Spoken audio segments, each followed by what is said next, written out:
श्री स्वामी समर्थ. ओम नमो भगवते वासुदेवाय. पुरुषोत्तमाय. अधिक मास महात्म्य अध्याय 20. 3 वर्षातून येणारी पर्वणी म्हणजे अधिक महिना. 10-12 दिवस शिल्लक आहेत. अजून तर आपल्याला कुणाला या अधिक मासातील कुठल्याही व्रताचं पालन करायला जमलं नसेल, स्नान, दान, पोथी वाचन, श्रवण, जप, तप, नामस्मरण करायला जमलं नसेल, तर आपण येणाऱ्या या काही उरलेल्या दिवसामध्ये जमेल तेवढी भगवान विष्णूंची सेवा अवश्य करा. प्रत्येकाची आर्थिक, शारीरिक, मानसिक जी शक्ती असते ती वेगळी असते. त्यामुळे कुठलेही धार्मिक व्रताचरण करत असताना अडचणी येतात. फार मोठ्या गोष्टी करण्याची गरज नाही.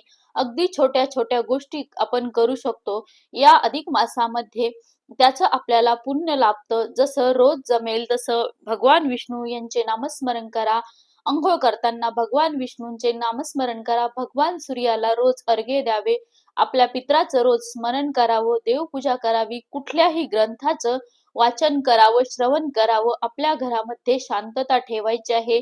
चिडचिड करायची नाही. दुसऱ्यांच्या उपासनेमध्ये अडथळा आणू नये. कुणाची निंदा करायची नाही आणि रोज देवापुढे दिवा लावायचा आहे. एवढ्या साध्या साध्या गोष्टी करून देखील अधिक मासामध्ये आपण भगवान पुरुषोत्तम यांना प्रसन्न करून घेऊ शकतो. श्री गणेशाय नमः. जय जय आजी गुरु अनुपम्य तुझी अगाध कीर्ती. चुकवी जन्म मरणांती हे ख्याती अनुपम्य भावार्थ. पाहिजे निका व्यर्थ नको हे लापनिका. जेवी गंगा मन कारणिक शय करी पापाते.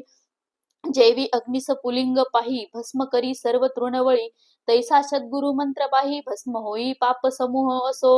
ऐसे हे सद्गुरु तया माझा नमस्कारू. शिरी ठेवा वरद करू जेणे भव पारू होय माझा आता. ऐका भाविक जन कथेसी द्यावे अवधान यथेची. ग्राहिका कोण कोण त्याचे श्रवण करावेत. ते भाविकांची चाड नाही व्यर्थ न पडावे. प्रवाहीचे जे असेल जयाचे दैवतेची नवाई. भोगुनी भगवान विष्णू माता लक्ष्मीला मलमासाचं महात्म्य सांगत असताना सोम शर्मा नावाच्या ब्राह्मणाची कथा सांगू लागले. सौराष्ट्र देशाचे ठाई झाले असे अपूर्व नवाई. त्याची कथा तू ते सर्वही ऐक एकाग्रतेने. शुभानने तो देश परमकंटक. कोठे वृक्ष न मिळे एक छाया. काहीच कोठे देख वैसावया पांथस्था. पूर्वी सौराष्ट्र प्रांतामध्ये प्रभास पट्टण नावाचे एक नगर होते. तेथील राजा अत्यंत धर्मनिष्ठ होता. धर्माचे आचरण करणारा होता आणि त्यामुळेच त्याची प्रजा देखील धार्मिक होती. राजा अत्यंत दानशूर होता. त्याच्या दारावरती आलेला प्रत्येक याचक भिकारी त्यांना तो तृप्त करत असे या नगरातील ब्राह्मण देखील वेदशास्त्र संपन्न होते. जप तप होम हवन मंत्र तंत्र प्राप्त स्नान ते करत होते. ब्राह्मण स्वतःही करत होते आणि इतरांनाही या पुण्य कर्माचं ज्ञान देत होते. जप तप होम हवन मंत्र तंत्र प्राप्त स्नान सदा आचरता ब्राह्मण. वेद संपन्न तो सदाचारी जनसारिती. प्राप्त स्नान तेने म्हणती ब्राह्मण स्नान करीतो. वरी जाण ते शुद्ध ऐसे. जाण शास्त्र वेदे ऐसे शुचुभित ब्राह्मण नित्य करिता प्राप्त स्नान करून या पंच महायज्ञ. अतिथी सन्मान समयासी ऐसे तया नगराचे भूदेव मिळवणी. सकळ समुदाव मलमास लक्षण पहा चालीला. समुदाव स्नानाते एकदा अधिक मास आला असता हे सर्व जे ब्राह्मण होते ते नदीच्या तीरी जाऊन प्राप्त स्नान करू लागले. सकाळी लवकर उठून ते स्नान करत होते. भगवान विष्णूंचे पूजन करत होते. नंतर त्यांना यथाशक्ती ब्राह्मणांना ते दान करत होते. दीपदान, तांबूलदान, कोणी छत्रीचं दान, कोणी वस्त्रदान करत असे. तसेच यथाशक्ती ब्राह्मण भोजन देखील ते देत होते. याच गावात सोम शर्मा नावाचा एक ब्राह्मण राहत होता. त्याने देखील अधिक मासाचं संपूर्ण महिनाभर अशा पद्धतीने व्रत केलं. सोम शर्मा अत्यंत दयाळू होता. वेदशास्त्र संपन्न होता. एकदा स्नानाला जात असताना रस्त्यात काय घडलं तर त्याला एक अकराळ विक्राळ राक्षस भेटला. मार्गी स्नानासी तो एक राक्षस त्यासी भेटता झाला वाटेसी. अति भयंकर रूपे अकराळ विक्राळ. दीर्घवदन लंब वाहो. विशाल नयन ध्रुमाकार. जटापूर्ण आरक्त. वर्ण ओष्टोपई. स्थलोदर गर्ते समान उंच ग्रीवा. हस्ता समान लिंग ते. त्याचे लंबायमान सदा नग्न ब्रह्मचारी शुभ्र ललव अंगावरुते तेही लंबायमान कंटकते ऐसे देखुनी याते विप्र चकाला मानसी म्हणे ए विघ्न केऊते आले मज भवते उभे ठेले स्नाना लागी आडवे ठाकले पूर्वकर्म माझे आता मग हृदय स्मरुनी भगवान नरसिंह मंत्र जपू लागले. ब्राह्मण तेने भीती गेली निघून मग बोले वचन तयासी अतिशय भयानक अक्राळ विक्राळ आणि चित्रविचित्र असं स्वरूप असलेला हा राक्षस सोमशर्मा पुढे आला. सोमशर्मा ब्राह्मणाला आता वाटलं हे विघ्न माझ्या व्रतात मध्येच आलं. थोडीशी त्याला भीती वाटली. मग त्याने भगवान नरसिंह यांचा मंत्र म्हणाला. भगवान नरसिंहाचं नामस्मरण केलं. त्याची भीती पळून गेली. सोमशर्मा हा मुळातच धार्मिक ब्राह्मण होता.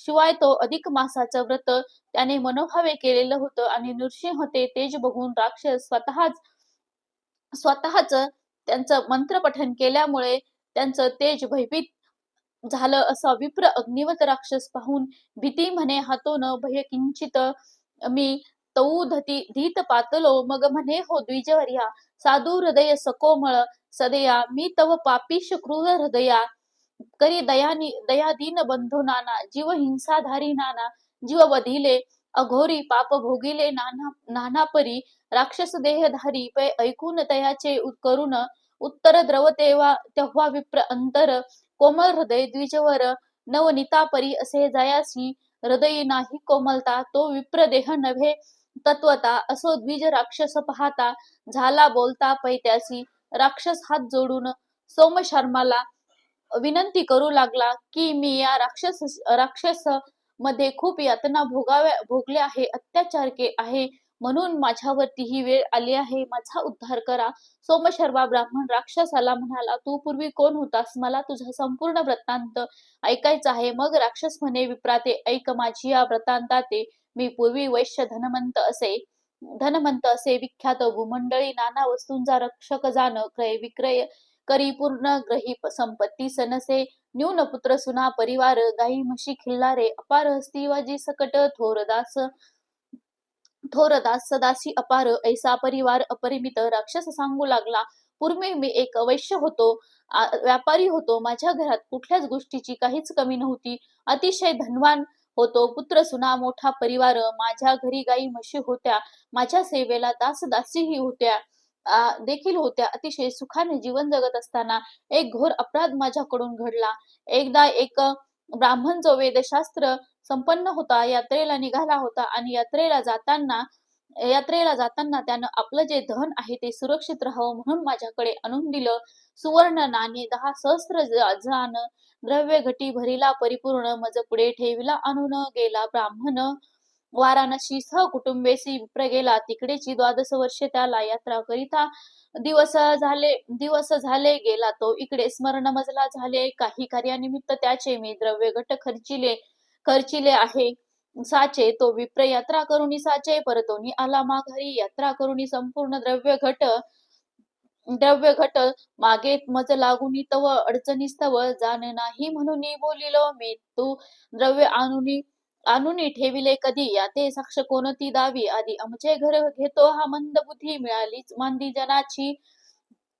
जनाची व्यवहारी गेला राजद्वारी जो तो ब्राह्मणा ते धिकारी म्हणती हा जन्म दारिद्री द्रव्य कैसे पदरी याच्या ऐसा न्याय तेथे झाला द्रव्य गटम्या अभिलीशिला देखत देखत ग्रासला पातक गोवळा धन लोभे धन एवढे धन माझ्याकडून ठेवून 12 वर्षानंतर ब्राह्मण कुटुंब परिवार गेला यात्रेसाठी. तिथून आल्यानंतर तो माझ्याकडे आला आणि आपलं धन मागू लागला.